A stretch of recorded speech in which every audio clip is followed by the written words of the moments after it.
তীব্র তাপপ্রবাহে বারাসাতে এক স্কুল শিক্ষকের মৃত্যু হলো সোমবার। নবপল্লী বয়েজ হাই স্কুলের চুক্তিভিত্তিক শিক্ষক অমিত রায় কিছু কাজে এদিন দুপুরে বাড়ি থেকে বেরিয়েছিলেন।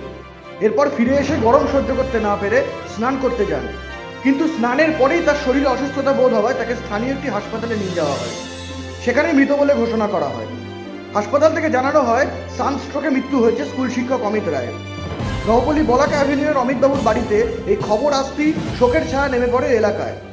স্কুল শিক্ষক অমিত রায় এর আকস্মিক মৃত্যু সম্পর্কে বলতে গিয়ে নবপল্লী বয়েজ হাই স্কুলের সহকারী প্রধান শিক্ষক বিশুকান্ত বালা জানান, কালকে আমরা ঘটনাটা এটা শুনেছি। আমি বিকালবেলা তখন ওই 8টা বাজে, ওই সময় খবর শুনলাম যে অমিতবাবু অসুস্থ, তাকে কেয়ার অ্যান্ড কিওরে নিয়ে আসা হচ্ছে।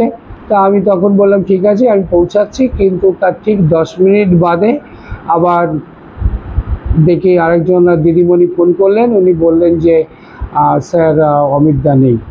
খুবই দুঃখের ঘটনা, কারণ আমরা ভাবতে পারছি না যে অমিতবাবু আমাদের মধ্যে নেই।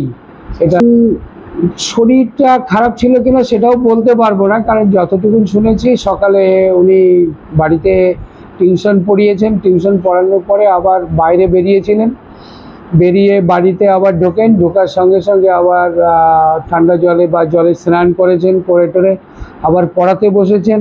পড়াতে বসার পরে আবার কিছুক্ষণ পড়িয়ে টড়িয়ে ছাত্রদের বলছে ঠিক আছে তোরা চলে যা, আমি শরীরটা ভালো লাগছে না।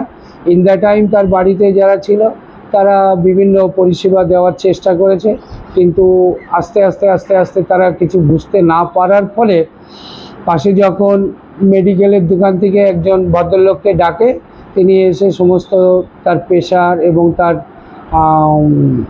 হার্টবিট চেক করার পরে, পালস চেক করার পরে উনি বললেন যে মনে হচ্ছে দিদি ভালো নয়, আপনারা নার্সিংহোমে নিয়ে যান। তো সেই মুহূর্তে প্রায় নার্সিংহোমে নিতে ওইরকম 8টা সাড়ে 8টা বেজে যায়, তারপরেই এই দুর্ঘটনা। কৌশিক সেনগুপ্ত, অঙ্কিত মুখার্জি রিপোর্ট, নজরে বাংলা।